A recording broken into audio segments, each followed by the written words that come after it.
नमस्कार, capital and gains में आपका स्वागत है। मार्केट की वीकनेस में हमारी कोशिश है कि हम कुछ ऐसी कंपनीज आपके सामने लेकर आएं जो मार्केट के सेंटीमेंट्स पॉजिटिव होने पर क्विकली अपने लाइफ टाइम हाई की तरफ निकल जाएं। इसलिए हमारी कोशिश है कि हम बड़ी मार्केट कैप वाली कंपनीज को शॉर्टलिस्ट करके आपके सामने लाएं। एटलीस्ट मिड कैप तो हो, सो दैट हमें ज़्यादा वोलेटिलिटी का सामना ना करना पड़े एंड डाउन साइड रिस्क भी कम हो। कंपनीज के सिलेक्शन के लिए जो क्राइटेरिया हमने फॉलो किया है वो ये है कि कंपनी का बिजनेस सॉलिड हो, फंडामेंटल्स इंटैक्ट हो, कैश फ्लो रिच हो, फ्यूचर आउटलुक ब्राइट हो एंड वैल्यूएशन के मामले में भी बेटर प्लेस्ड हो। इस कड़ी में हमने ऑलरेडी 2 कंपनीज का एनालिसिस किया हुआ है, वीडियो लिंक डिस्क्रिप्शन में है एंड स्क्रीन पर भी मिल जाएगा। इस सीरीज को स्टार्ट करने के पीछे का रीजन निफ्टी का पीई है। 2015 के बाद की बात करें तो ऐसा बहुत कम हुआ है कि निफ्टी का पीई 20 से नीचे गया हो, लेकिन 2015 से पहले निफ्टी का पीई 20 से नीचे बहुत बार गया है। 2015 के बाद के डाटा की बात करें तो 20 के पीई पर पहुंचते ही बाइंग आना स्टार्ट हो जाती है एंड प्रेजेंट पीई है 20.16 का। तो हम एक्सपेक्ट कर सकते हैं कि स्टॉक मार्केट में बाइंग आ सकती है अनलेस कोई जियोपॉलिटिकल सिचुएशन या मैक्रो इकोनॉमिक फैक्टर इसको अफेक्ट ना करें। हम इंडियन स्टॉक मार्केट में हो रही बाइंग को वैलिडेट करने के लिए एफआईएस एंड डीआईएस का एक्टिविटी डाटा देख लेते हैं। मैं आपको जनवरी 22 से मार्च 23 तक का डाटा दिखाऊंगा। लेफ्ट साइड का जो डाटा है ये एफआईएस का एक्टिविटी डाटा है एंड राइट साइड पे डीआईएस का एक्टिविटी डाटा है। तो यहाँ पर देख सकते हैं उस दौर में लगातार एफआईएस सेल कर रहे थे एंड डीआईएस बाय कर रहे थे। उसके बाद अगर हम बढ़ें तो कभी एफआईएस बाय कर रहे हैं, डीआईएस सेल कर रहे हैं। सेम अगर हम नवंबर में देखें एफआईएस बाय कर रहे थे, डीआईएस सेल कर रहे थे। जनवरी 22 से फरवरी 20 तक ऐसा कभी भी नहीं हुआ कि एफआईएस एंड डीआईएस दोनों ही नेट बायर रहे हो। 14 मंथ्स में पहली बार ऐसा हुआ है कि एफआईएस एंड डीआईएस दोनों ही नेट बायर रहे हैं एंड ये हुआ है मार्च 23 में। आई होप कि आपको समझ आ रहा होगा कि अब हमें क्या करना चाहिए। जब एफआईआईस डीआईआईस सारे बाई कर रहे होते हैं तो रिटेल इन्वेस्टर स्टॉक मार्केट से दूर रहता है, लेकिन यहाँ वो लोग सेल कर रहे होते हैं तो रिटेल इन्वेस्टर बाई करके ट्रैप होता है। जैसा कि लास्ट वीडियो में हमने बताया था कि काफ़ी सारे लोग स्टॉक सिलेक्शन के लिए जो क्राइटेरिया आपके सामने रख रहे हैं वो ये कि पर्टिकुलर कंपनी अपने हाई से कितना करेक्ट हुई है, लेकिन ये बिल्कुल गलत है। अपने इस पॉइंट को प्रूव करने के लिए हमने रिलैक्सो एंड फेडरल बैंक की एग्जांपल भी ली थी। आप हमारा बजाज फाइनेंस वाला एनालिसिस वीडियो देख सकते हैं। अगर पास्ट में किसी कंपनी ने अच्छे रिटर्न्स दिए हैं एंड इसलिए वो फ्यूचर में अच्छे रिटर्न्स देगी तो इस बात की कोई गारंटी नहीं होती। इसलिए हमारी कोशिश है कि हम कुछ ऐसी कंपनीज आपके सामने लेकर आए जो पहले डिस्कस किए गए क्राइटेरिया के साथ साथ डीप वैल्यू भी होल्ड करती हो। एंड वीडियो में हम उन सारे रीजंस को आपके सामने रखने वाले हैं कि कंपनी का स्टॉक प्राइस यहां से ऊपर क्यों जाएगा एंड उसके लिए हम कंपनी का बिजनेस एनालिसिस करेंगे, फंडामेंटल एनालिसिस करेंगे, फ्यूचर आउटलुक पर बात करेंगे, की रिस्क भी देखेंगे एंड टेक्निकल एनालिसिस भी करेंगे।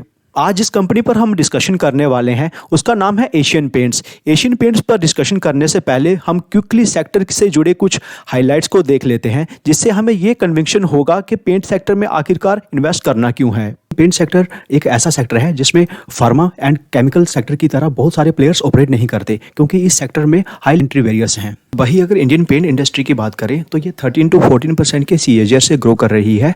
टॉप प्लेयर्स इसमें और भी स्पीड से ग्रो कर रहे हैं। इंडियन पेंट इंडस्ट्री में मेनली ऑर्गेनाइज्ड प्लेयर की डोमिनेंस है एंड ये 67% की मार्केट शेयर को होल्ड कर बैठे हैं। रशिया यूक्रेन वार के बाद crude oil and other raw material के प्राइसेस बढ़ने से पेंट सेक्टर में ऑपरेट करने वाली कंपनीज को काफ़ी डेंट लगा था, बिकॉज पेंट इंडस्ट्री का जो मेन रॉ मटेरियल है वो क्रूड ऑयल ही है। लेकिन पेंट इंडस्ट्री उस डेंट से स्लोली बाहर निकलते हुए दिखाई दे रही है जैसे जैसे क्रूड ऑयल का प्राइस नीचे आया है। ग्राफ पर आप इसको स्टडी कर सकते हैं। एशियन पेंट की बात करें तो कंपनी इंडिया के पेंट इंडस्ट्री में लीडरशिप पोजीशन होल्ड करती है। एशिया में कंपनी 3rd लार्जेस्ट है एंड ग्लोबली बात करें तो कंपनी 9th पोजीशन होल्ड करती है। कंपनी वॉल पेपर मैन्युफैक्चरिंग में भी इंडिया में लीडिंग पोजीशन होल्ड करती है। इंडिया के डेकोरेटिव पेंट सेगमेंट में एशियन पेंट ग्रुप का शेयर 60% है एंड इसके साथ साथ ऑटोमोटिव इंडस्ट्रियल कोटिंग सेगमेंट में भी Asian paints healthy position hold करती है। अगर इंटरनेशनल बिजनेस की बात करें तो वर्ल्ड की 14 कंट्रीज में से 12 कंट्रीज में टॉप 3 पोजीशन होल्ड करती है in decorative paint segment. Company 15 countries में प्रेजेंट अपनी मैन्युफैक्चरिंग फैसिलिटी से वर्ल्ड वाइड 60 कंट्रीज में अपने कंज्यूमर को सर्व करती है। फर्दर अगर रेवेन्यू ब्रेकअप की बात करें तो कंपनी डेकोरेटिव कोटिंग से 83.7% का रेवेन्यू जनरेट करती है, इंडस्ट्रियल कोटिंग से 2.40% का रेवेन्यू जनरेट करती है, इंटरनेशनल ऑपरेशन से 11.6% का रेवेन्यू जनरेट करती है एंड होम इंप्रूवमेंट बिजनेस से 2.3% का रेवेन्यू जनरेट करती है। कंपनी का बिजनेस फ्यूचर में किस तरह से ग्रो कर सकता है, उसके लिए हम कंपनी द्वारा किए हुए कैपिटल एक्सपेंडिचर्स, स्मॉल कंपनीज के एक्विजिशन एंड फ्यूचर प्लान्स को स्टडी करके देख लेते हैं। लास्ट क्वार्टर में ही कंपनी ने कुछ कटिंग एज प्रोडक्ट्स लॉन्च किए हैं, जिसमें adhesive, would finishes and waterproofing products हैं, जिसका इंडस्ट्री में कोई कंपटीटर नहीं है। कंपनी जो पहले अपने कंज्यूमर्स के घरों के सरफेस का हिस्सा होती थी, अब वो लिविंग स्पेस का भी हिस्सा बनने के लिए काम कर रही है। मींस कंपनी होम डेकोरेशंस में भी एक्सक्लूसिव सॉल्यूशंस प्रोवाइड करती है through their professional execution. Last 9 months में कंपनी ने 10,000 न्यू रिटेल पॉइंट्स को ऐड किया है, जिससे कंपनी के टोटल रिटेल पॉइंट्स इंडिया में 1.5 लाख हो गए हैं। स्टैंडर्ड मॉड्यूलर किचन सॉल्यूशंस में बड़ी अपॉर्चुनिटी को देखते हुए कंपनी ने स्लीक नाम की कंपनी का 100% एक्विजिशन किया है। मैनेजमेंट का मानना है कि मॉड्यूलर किचन सॉल्यूशन का ओवरऑल मार्केट साइज इंडिया में 15,000 करोड़ का है एंड इसमें अभी ज़्यादातर अनऑर्गेनाइज्ड प्लेयर्स ऑपरेट करते हैं। डेकोरेटिव सेगमेंट में भी ह्यूज अपॉर्चुनिटी को देखते हुए कंपनी ने वाइट टीक नाम की कंपनी को एक्वायर किया है, जिसके पास स्पेशलाइजेशन है in decorative lightning, architectural lightning, ceiling fans में एंड होम डेकोरेशंस के कुछ और सेगमेंट्स में। इनऑर्गेनिकली ग्रो करने के लिए कंपनी ने बेदर सील नाम की कंपनी को भी ऑलरेडी एक्वायर कर रखा है। इस कंपनी की एक्सपर्टाइज है यूपीवीसी डोर्स एंड विंडोज बनाने में। पीवीसी के बारे में आपको ऑलरेडी पता ही है कि इसका use plastic water tanks and pipes में होता है एंड जो यूपीवीसी है ये होता है अनप्लास्टिसाइज्ड पॉलीविनाइल क्लोराइड। यूपीवीसी डोर्स की ये खासियत होती है कि इन पर pollution, moisture, rust and mould का कोई असर नहीं होता। नेक्स्ट एक्विजिशन जो है वो कंपनी ने अपने पेंट बिजनेस को सॉलिड करने के लिए किया है। एशियन पेंट्स ने हरिंद नाम की एक स्पेशलिटी केमिकल कंपनी में 51% का स्टेक एक्वायर किया है एंड अगले 5 सालों में एशियन पेंट्स हरिंद कंपनी में 39% का और भी स्टेक खरीदेगी। हरिंद की नैनो टेक्नोलॉजी में एक्सपर्टाइज है, जिसका utilisation surface coating and care में होता है। Nano technology and nano coatings को समझने के लिए आप वीडियो को पॉज करके स्टडी कर सकते हैं। फर्दर कंपनी ने अपने रॉ मटेरियल की सप्लाई को कंसिस्टेंट एंड कॉस्ट इफेक्टिव रखने के लिए बैकवर्ड इंटीग्रेशन भी अनाउंस किया है, जिसके लिए कंपनी ने Kellogg Brown and Root LLC के साथ स्ट्रेटेजिक कोलैबोरेशन किया है, उनकी प्रोप्राइटरी विनाइल एसीटेट मोनोमर के प्रोडक्शन की टेक्नोलॉजी को यूटिलाइज करने के लिए। इसके लिए कंपनी नेक्स्ट 3 to 4 ईयर्स में 2100 करोड़ इन्वेस्ट करेगी। नेक्स्ट जॉइंट वेंचर कंपनी ने पुट्टी मैन्युफैक्चरिंग के रॉ मटेरियल बाइट सीमेंट के लिए किया है। इसके लिए कंपनी ने जॉइंट वेंचर किया है रिद्धि सिद्धि ग्रुप के साथ, जिसके अकॉर्डिंग कंपनी ने 60% मेजॉरिटी स्टेक एक्वायर किया है। इस जॉइंट वेंचर के through company UAE and India में white cement clinker plant setup करेगी। इसके लिए कंपनी 550 करोड़ का टोटल इन्वेस्टमेंट करेगी। As of Q3 financial year 23 company का टोटल कैपेक्स 8,750 करोड़ का है, जिसमें बैकवर्ड इंटीग्रेशन है, जिसका मतलब मैंने ऑलरेडी समझा दिया है। कुछ ब्राउनफील्ड एक्सपेंशन करेगी, जिसका मतलब है किसी एग्जिस्टिंग फैसिलिटी को परचेज करके या लीज पर लेकर अपनी मैन्युफैक्चरिंग कैपेसिटी को एक्सपेंड करना एंड कुछ ग्रीनफील्ड कैपेक्स भी करेगी, जिसका मतलब होता है अपनी खुद की ब्रांड न्यू फैसिलिटी सेटअप करना। तो यहाँ हमने देखा कि कंपनी अपने ग्रोथ को लेकर कितना फोकस्ड है। यहाँ पर company new acquisition and capital expenditures लगातार करती जा रही है। अब आ जाते हैं कंपनी के फंडामेंटल्स की तरफ। एशियन पेंट जैसी सॉलिड कंपनी के फंडामेंटल्स में बहुत ज़्यादा कुछ देखने को तो नहीं होता, लेकिन नियर टर्म में स्टॉक प्राइस किस डायरेक्शन में जा सकता है, उसके लिए profit margins and net profits को डेफिनेटली देख लेना चाहिए। क्वार्टरली रिजल्ट्स को देखें तो कंपनी ने हाईएस्ट एवर सेल्स को तो अचीव कर लिया है। दिसंबर 22 में कंपनी की सेल्स हुई है 8,637 करोड़, जो कि लास्ट के सारे क्वार्टर्स में हाईएस्ट एवर है, लेकिन अपने हाईएस्ट एवर ऑपरेटिंग प्रॉफिट्स को अचीव नहीं कर पाई है because raw material prices slowly settle हो रहे हैं। इंक्रीज्ड रॉ मटेरियल प्राइसेस को कस्टमर में पास करने में थोड़ा सा समय लगता है। ऑपरेटिंग प्रॉफिट्स भी बिल्कुल कम नहीं है। दिसंबर 20 में थे 1,788 करोड़ एंड उसके बाद सेकेंड हाईएस्ट लास्ट क्वार्टर में ही आए हैं, that is 1,611 crore. Operating profits आखिरकार श्रिंक होते भी क्यों नहीं? क्रूड ऑयल का प्राइस जो लास्ट 1 डिकेड में हाईएस्ट एवर को टच कर गया था, लेकिन हाई इन्फ्लेशन के बाद का पीरियड कंज्यूमर कंपनीज के लिए अच्छा रहता है बिकॉज एक बार high raw material prices customer को पास ऑन हो जाए तो उसके बाद कंपनीज अपने प्रोडक्ट के प्राइसेस को कम नहीं करती, रॉ मटेरियल प्राइसेस चाहे कितने भी कम क्यों ना हो जाएं। इतनी सारी अच्छी बातें हो जाने के बाद अब हमें इंडस्ट्री एंड कंपनी से एसोसिएटेड की रिस्क को भी स्टडी कर लेना चाहिए। फ्यूचर में अगर किसी कारण से क्रूड ऑयल प्राइसेस अप होते हैं तो ये कंपनी की प्रॉफिटेबिलिटी को डेंट कर सकते हैं। कुछ इन्वेस्टर्स का मानना है कि Grasim industry and JSW group का पेंट इंडस्ट्री में एंटर करने से भी इंडस्ट्री में कंपटीशन टफ हो जाएगा। आपकी जानकारी के लिए मैं बता दूं कि JSW ग्रुप पेंट सेक्टर में ऑलरेडी एंटर कर चुका है, लेकिन ग्रासिम इंडस्ट्री को एंटर करने में अभी 1 ईयर तक का टाइम लग सकता है, जबकि ग्रासिम इंडस्ट्री ने अनाउंसमेंट 1 से 1.5 साल पहले ही कर दी थी। अगर एक्चुअल में ही इतना ही रिस्क है Grasim industry and JSW paints का, तो स्ट्रॉन्ग हैंड्स जिसमें FIIs, DIIs एंड प्रमोटर्स आते हैं, उन सबको अपनी होल्डिंग्स बेचकर निकल जाना चाहिए। आखिरकार 1.5 ईयर का पीरियड काफ़ी होता है निकलने के लिए। शेयर होल्डिंग से भी काफ़ी इंसाइट मिल जाते हैं। पब्लिक को छोड़कर सारे स्ट्रॉन्ग हैंड्स हैं, लेकिन पब्लिक में भी 4.9% स्ट्रॉन्ग हैंड्स है। ओवरऑल पब्लिक होल्डिंग जो मार्च 20 क्वार्टर में 20.04% थी, आज भी उतनी ही है, दैट इज़ 20.02%। कोई भी स्ट्रॉन्ग हैंड भागा नहीं है। 84% के अराउंड जो पहले थे वो आज भी हैं, बिकॉज इंडस्ट्री का लीडर बनना इतना आसान नहीं है, वो भी पेंट जैसी कम्प्लेक्स इंडस्ट्री में। यहाँ एशियन पेंट्स का नाम हर जुबान पर हो। फ्यूचर में कंपनी कितना रनअप ले सकती है, उसके लिए हम कंपनी का टेक्निकल चार्ट पैटर्न देख लेते हैं। 2 टारगेट हम टेक्निकल के बेसिस पर निकालेंगे एंड 1 टारगेट हम future PE and forecast EPS के बेसिस पर निकालेंगे।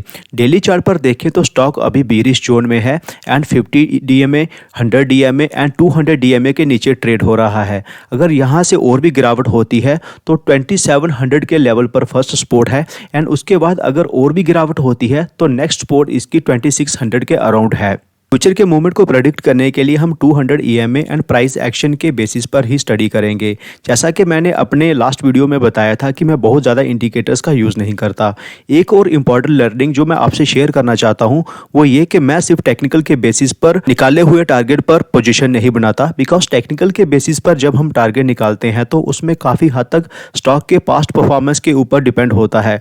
टेक्निकल के बेसिस पर टारगेट निकालते वक्त हम कुछ फैक्टर्स को अप्लाई नहीं कर सकते, जैसे कि कैपिटल एक्सपेंडिचर से जनरेट होने वाली फ्यूचर की रेवेन्यू, सेक्टर की हेडविंड्स या टेलविंड्स, फ्यूचर में कंपनी को इन्वेस्टर कैसी वैल्यूएशन दे सकते हैं एंड एटसेट्रा। इसलिए जब हम टेक्निकल के बेसिस पर टारगेट निकालते हैं तो हमें यह भी देखना चाहिए कि कंपनी का बिजनेस एंड फंडामेंटल्स उसको कितना सपोर्ट कर रहे हैं। जब हम इन सबको मिलाकर टारगेट निकालते हैं तो हमारे जीतने की प्रोबेबिलिटी और भी बढ़ जाती है।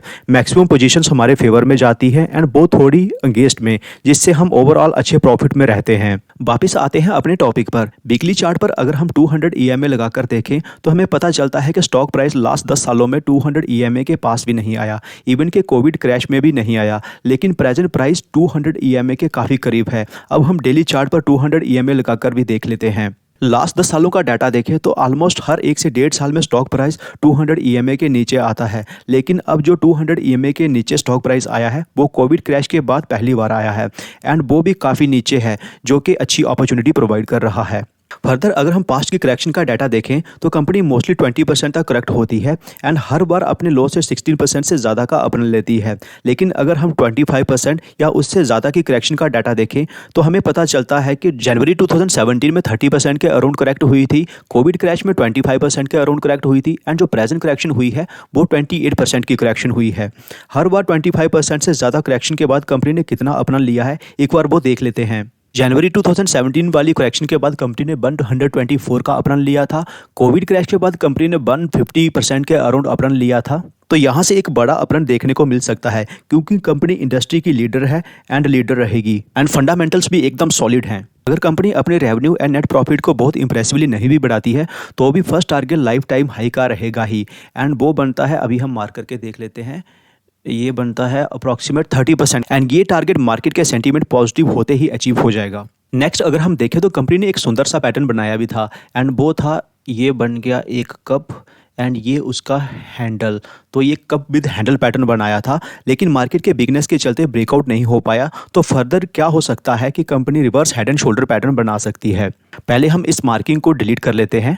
तो ये बना यहाँ पर एक लेफ़्ट शोल्डर, यहाँ पर कंपनी एक ऐसे हेड बना सकती है एंड यहाँ से फर्दर एक और शोल्डर बनाकर ऊपर निकल सकती है, या इसके बाद एक शोल्डर और बनाकर complex reverse head and shoulder pattern भी बना सकती है। एक बार हम इस डेप्थ को मेजर कर लेते हैं। अब इसको उठाकर हम ब्रेकआउट के लेवल पर रख देंगे तो यहाँ से हमारा पास दूसरा टारगेट आ जाएगा। 60% का हमारा दूसरा टारगेट निकल के आता है। जब मैं ये सब कह रहा हूँ तो इसका मतलब ये नहीं कि कल ही जाके बाय कर लेना है। मैं सेबी रजिस्टर्ड एडवाइज़र नहीं हूँ, इसलिए आपको खुद का एनालिसिस करना है एंड अपने फाइनेंशियल एडवाइज़र से भी सलाह लेनी है। अब हम फॉरवर्ड पीई एंड ईपीएस के बेसिस पर टारगेट निकालने की कोशिश करते हैं, लेकिन उससे पहले मैं बताना चाहता हूं कि एक वीडियो को बनाने में 15 आवर से ज़्यादा की मेहनत लगती है। मोटिवेशन के लिए आप वीडियो को लाइक ज़रूर करें एंड चैनल को भी ज़रूर सब्सक्राइब करें, जिससे मोटिवेट होकर हम और भी क्वालिटी कंटेंट आपके लिए लेकर आ सकें। फ्रेंड्स, स्टॉक प्राइस का फार्मूला होता है earning per share multiplied by price to earning. पहले आते हैं अर्निंग पर शेयर पर।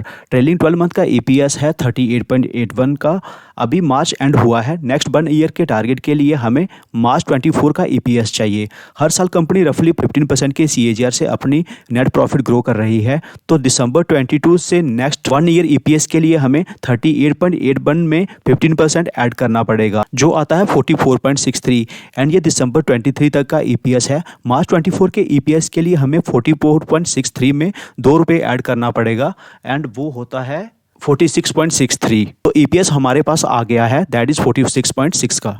दूसरी रिक्वायरमेंट है हमारी प्राइस टू अर्निंग की। प्रेजेंट पीई है 69.7 का। जब मार्केट का सेंटीमेंट पॉजिटिव होगा तो अच्छी आउटलुक होने के कारण कंपनी को 80 का पीई मिल सकता है।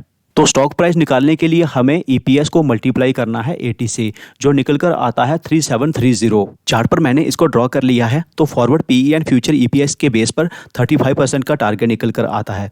अब हमारे पास 3 टारगेट हो गए हैं। First target all time high का है जो 30% का है एंड ये मार्केट सेंटीमेंट पॉजिटिव होते ही इमीडिएटली अचीव हो सकता है। दूसरा टारगेट जो है ये फॉरवर्ड पीई एंड ईपीएस के बेस पर है एंड वो है 35% का, जो नेक्स्ट 1 ईयर में अचीव हो जाना चाहिए। एंड थर्ड टारगेट है 60% का, जो चार्ट पैटर्न के बेस पर आया था, लेकिन इससे थोड़ा टाइम लग सकता है, 1.5 ईयर या उससे थोड़ा सा ज़्यादा। तो एजुकेशनल पर्पज़ के लिए मैं बताना चाहता हूं कि हमें एक ही स्टॉक में अपना सारा इन्वेस्टमेंट नहीं करना है, डाइवर्सिफिकेशन करनी है। इस तरह की क्वालिटी कंपनी को आप अपने पोर्टफोलियो का 5 to 7% दे सकते हैं। तो कैसा लगा आज का एनालिसिस? मिलते हैं आपसे अगले वीडियो में। Take care.